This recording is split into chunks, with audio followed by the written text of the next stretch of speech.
شیر، بھیڑیے اور لومڑی کے قصے میں ہم شیر جو کہ مرد خاص کا سمبل تھا اس کے ادب اور اس کے سامنے محویت کے انعام سے آگاہ ہوئے۔ اس کے بعد مولانا نے ایک اور خدائی شیر یعنی حضرت نوح علیہ السلام کا قصہ لکھا ہے کہ آپ نے اپنی قوم کو کیسے ڈرایا اور اپنی نعمت باطنی سے کیسے آگاہ کیا۔ آئیے مولانا کی زبان سے سنتے ہیں۔ آپ لکھتے ہیں، گفت نوح اندر نصیحت قومرا، یعنی نوح علیہ السلام نے نصیحت میں اپنی قوم سے فرمایا، در پذیرید از خدا آخرتا، کہ اللہ تعالیٰ کی عطا کو اے میری قوم اب قبول کر لو۔ مزید فرمایا، گفت نوح اے سرکشاں من نیم، یعنی نوح علیہ السلام نے فرمایا کہ اے سرکشو میں نہیں ہوں، من از جاں مردم بجانا میزیم، کہ میں اپنی ہستی فنا کر کے محبوب حقیقی کے نور کے ساتھ جی رہا ہوں، چوں از جاں مردم بجانا زندہ ہم۔ مزید فرمایا کہ جب میں اپنی ہستی فنا کر کے محبوب حقیقی کی معیت میں جی رہا ہوں، نیست مرگم تا ابد پائندہ ہم، تو فرمایا کہ اب مجھے موت نہیں آئے گی، میں تا ابد پائندہ ہوں۔ آگے لکھتے ہیں کہ نوح علیہ السلام نے قوم سے مزید فرمایا، چوں بمردم از حواسات بشر، کہ جب میں اپنے بشری حواس سے فنا ہو چکا ہوں، حق مرا شد سمع و ادراک و بصر، تو فرمایا کہ اللہ تعالیٰ میرے کان، احساس اور بینائی بن چکے ہیں۔ ان اشعار میں بقول مولانا نوح علیہ السلام نے اپنی فنائیت اور نور باطن کا اظہار فرمایا ہے، جس کا تذکرہ بخاری کی حدیث نمبر 6502 میں ملتا ہے، اور یہ حدیث حضرت ابو ہریرہ رضی اللہ عنہ کی روایت ہے کہ سلطان بحر بر صلی اللہ علیہ وآلہ وسلم نے ارشاد فرمایا کہ اللہ عز و جل فرماتے ہیں کہ جس نے کسی میرے ولی کو اذیت دی میں اس سے اعلان جنگ کرتا ہوں، اور بندہ میرا قرب سب سے زیادہ فرائض کے ذریعے حاصل کرتا ہے اور نوافل کے ذریعے تو مسلسل قرب حاصل کرتا رہتا ہے، یہاں تک کہ میں اس سے محبت کرنے لگتا ہوں۔ جب میں بندے کو محبوب بنا لیتا ہوں تو میں اس کے کان بن جاتا ہوں جن سے وہ سنتا ہے، اس کی آنکھ بن جاتا ہوں جس سے وہ دیکھتا ہے، اس کا ہاتھ بن جاتا ہوں جس سے پکڑتا ہے، اس کے پاؤں بن جاتا ہوں جن سے چلتا ہے، پھر وہ مجھ سے سوال کرے تو میں اسے عطا کرتا ہوں، اگر پناہ چاہے تو میں اسے ضرور پناہ دیتا ہوں۔ اس حدیث شریف میں عبد کا لفظ ہے کہ بندہ نوافل کے ذریعے سے اللہ کا ایسا قرب حاصل کر سکتا ہے جس سے پتہ چلتا ہے کہ کوئی بھی مسلمان بندہ فنائیت کے بعد اس نور باطن کی منزل پہ سرفراز ہو سکتا ہے، اور انبیاء کے معاملات تو ہوتے ہی ایسے ہیں جیسے حضرت نوح علیہ السلام اپنے بارے میں فرما رہے۔ آگے بقول مولانا حضرت نوح علیہ السلام نے اپنا یہ تعارف کروانے کے بعد اپنے ادب کے بارے میں اپنی قوم کو خبردار کیا اور فرمایا، چونکہ من نیستم این دم از ہوست، سرکار نے فرمایا کہ جب میں ہی نہیں رہا تو اس کلام کو اللہ کا کلام سمجھو جو میں کہہ رہا ہوں، پیش این دم ہر کے دم زد کافروست، اور فرمایا کہ میرے کلام کے آگے جو دم مارے گا نا وہ کافر ہے۔ مزید فرمایا، ہست اندر نقش این روباہ شیر، کیا فرمایا کہ اس لومڑی کے اندر شیر پنہا ہے، اپنے بارے میں فرما رہے ہیں، سوء این روبا نشاید شد دلیر، آپ نے فرمایا اس لومڑی کے مقابلے میں دلیری نہ کرنا۔ مزید فرمایا، گرز روئے صورتش مین گروی، فرمایا اگر تم اس صورت کے گرویدہ نہیں ہوئے ہو، اپنے بارے میں فرما رہے ہیں،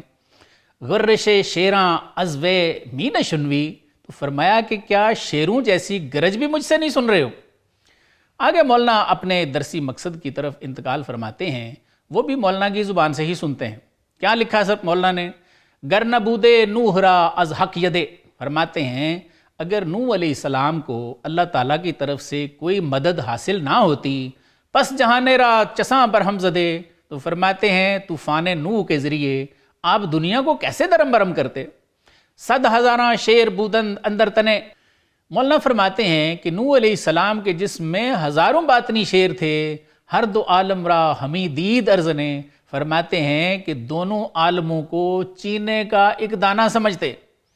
چینا ایک اناج ہے جس کا دانہ بہت چھوٹا ہوتا ہے۔ آگے فرماتے ہیں، او بروں رفتہ بد از ماو منے، فرماتے ہیں نوح علیہ السلام اپنی خودی سے نکل چکے تھے، فنا ہو چکے تھے، اونچوں آتش بود و عالم خرمنے، فرماتے ہیں نوح علیہ السلام اب آگ کی مثل تھے اور منکرین عالم کی مثال کھلیان کی تھی۔ چونکہ خرمن پاسے عشرے او نہ داشت، مولانا فرماتے ہیں چونکہ اس خرمن سے انہوں نے عشر نہیں نکالا، اوچنا شولہ براں خرمن گماشت، اس لیے فرماتے ہیں نوح علیہ السلام نے اس خرمن پر شولہ مقرر کر دیا۔ یہ اختیار کی بات ہو رہی ہے۔ ہر کیو درپیشیں شیر نہاں، آگے لکھتے ہیں کہ جو بھی اس چھپے ہوئے شیر کے سامنے بے ادب چوں گرگ بے کشاد دہاں، بے ادب بھیڑیے کی طرح منہ کھولتا ہے نا،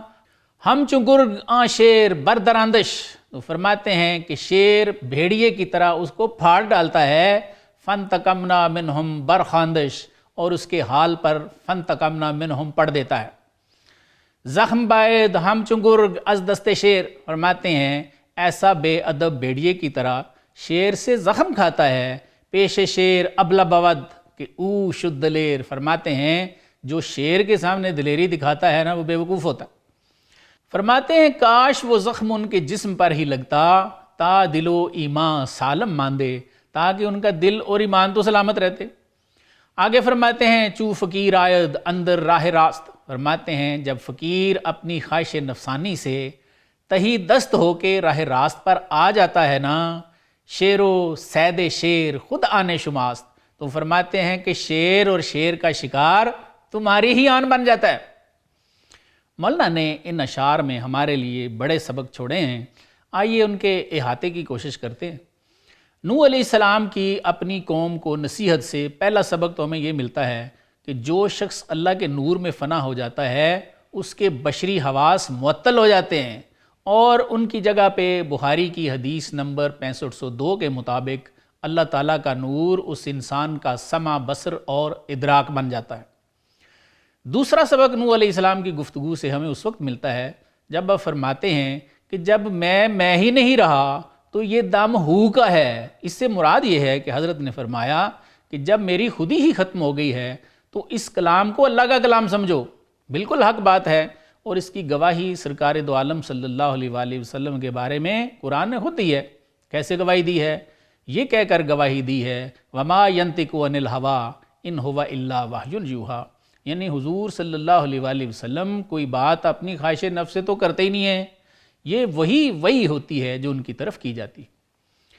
تیسرا سبق ہمیں اس وقت ملتا ہے جب نوح علیہ السلام فرماتے ہیں پیش این دم ہر کے دم زد او کافرست، یعنی کیا فرماتے ہیں کہ مجھ جیسے فانی فی اللہ اور باقی باللہ کے سامنے جو شخص دم مارتا ہے نا، تنقید کرتا ہے، بے ادبی کرتا ہے، فرماتے ہیں وہ کافر ہے۔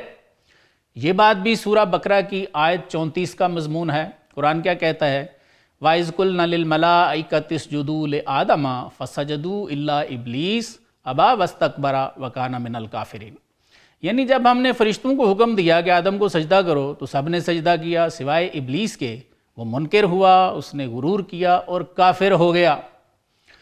چوتھا سبق نوح علیہ السلام کی اس نصیحت سے ہمیں یہ ملتا ہے کہ ایسے اللہ والے بظاہر لومڑی کی طرح کمزور اور نحیف نظر آتے ہیں، لیکن ان کے اندر ایک شیر چھپا ہوا ہوتا ہے۔ مولانا شیر اللہ والوں کے نور باطن کو ہی فرما رہے ہیں جو کہ اللہ کا نور ہے، اور اس ذات سے بڑا شیر کون ہے؟ پانچواں سبق ان اشعار سے ہمیں یہ ملتا ہے کہ جب مولانا فرماتے ہیں کہ نوح علیہ السلام کے جسم میں ہزاروں باطنی شیر تھے، اس لیے کہ وہ دونوں عالموں کو ایک چینا سمجھتے تھے یا چینے کا دانہ سمجھتے تھے۔ پھر اس کی وجہ بھی بتاتے ہیں کہ دونوں جہانوں کو ایک چینے کے دانے کے برابر کیوں سمجھتے تھے؟ فرماتے ہیں اس لیے کہ وہ اپنی خودی سے باہر نکل کر فنائیت اور انشراح کی منزل حاصل کر چکے تھے۔ اس لیے بقول مولانا جہاں میں جہاں چاہتے اللہ کے نور سے تصرف فرما سکتے تھے۔ یہاں عوام الناس اور خواص کے درمیان اختلاف ہے۔ عوام الناس انسان کے کسی قسم کے اختیار یا اس کی قوت کا انکار کرتے ہیں، جبکہ خواص اور قدیم اہل سنت کا موقف یہ ہے کہ کرتے تو سب کچھ اللہ ہی ہیں، لیکن انبیاء اولیاء اللہ کے نور سے تصرف فرماتے ہیں، اور اللہ اپنے مقبول بندوں سے جو چاہتے ہیں کام کراتے ہیں۔ اور کیا فرماتے ہیں کہ وہ در پردہ فعل اللہ کا اپنا ہی ہوتا ہے، بندے کا نہیں ہوتا۔ جیسے فرماتے ہیں کہ موسیٰ علیہ السلام کا عصا مار کے پانی میں راستہ پیدا کرنا، حضور صلی اللہ علیہ وآلہ وسلم کا چاند کے 2 ٹکڑے کرنا، نکلی ہوئی آنکھیں دوبارہ لگا دینا، کنویں میٹھے کر دینا، عیسیٰ علیہ السلام کا مردے زندہ کرنا، عیسیٰ علیہ السلام کا کوڑیوں کو ہاتھ پھیر کر صحت مند کر دینا، وغیرہ وغیرہ۔ مولانا بھی آج سے کوئی 750 سال پہلے یہی عقیدہ رکھتے تھے کہ انبیاء اولیاء اللہ کے نور سے تصرف فرماتے ہیں اور وہ فعل یا کام ذات کا اپنا ہوتا ہے۔ آپ بڑے ہی واضح انداز میں فرماتے ہیں کہ معجزہ اور کرامت کا ظہور کیسے ہوتا ہے۔ آپ فرماتے ہیں قم باذنی و قم باذن اللہ، ہر دو نغمہ بود از لب یار، یعنی فرماتے ہیں کہ قم باذنی اور قم باذن اللہ دونوں کلام اللہ تعالیٰ کے اپنے ہی ہوتے، یعنی فرماتے ہیں کہ جب عیسیٰ علیہ السلام فرماتے قم باذن اللہ تو آپ اللہ کے حکم پر عمل کرتے ہوئے ایسا فرماتے، آگے فعل اللہ تعالیٰ خود انجام دیتے، اور جب آپ فرماتے قم باذنی یعنی میرے حکم سے کھڑا ہو جا، تو مولانا فرمانا یہ چاہ رہے ہیں کہ یہ کلام ڈائریکٹ اللہ تعالیٰ کا اپنا ہوتا، جیسے سورہ قصص میں موسیٰ علیہ السلام کو درخت میں آ کر اللہ نے فرمایا من الشجرۃ یا موسیٰ انی انا اللہ رب العالمین، یعنی درخت سے یہ آواز آئی کہ بے شک ہے موسیٰ میں اللہ ہوں جو عالمین کو پالتا ہوں۔ مولانا انسان میں اللہ کے نور کے آنے کے قائل ہیں، اور پھر اس کی دلیل بھی پیش کرتے ہیں۔ کیا فرماتے ہیں؟ چوں روا باشد ان اللہ از درخت، فرماتے ہیں کہ بھائی اگر اللہ درخت میں آ کر یہ کہنا روا سمجھتے ہیں کہ بے شک میں اللہ ہوں، کہہ روا نہ باشد کے گوید نیک بخت، تو فرماتے ہیں اگر کسی بندے کے منہ سے آ کے اللہ تعالیٰ کہہ دیں کہ میں اللہ ہوں، تو فرماتے ہیں کہ اللہ تعالیٰ ایسا نہیں کر سکتے۔ یعنی مولانا فرمانا یہ چاہ رہے ہیں کہ اللہ تعالیٰ کا درخت میں آ کر کلام فرمانا تو قرآن سے ثابت ہے، اس لیے انسان میں آ کر اس کا کلام فرمانا بھی بعید نہیں ہے، اس لیے کہ انسان اشرف المخلوقات ہے، درخت اشرف نہیں ہے۔ انسان خلیفۃ اللہ ہے، درخت نہیں ہے۔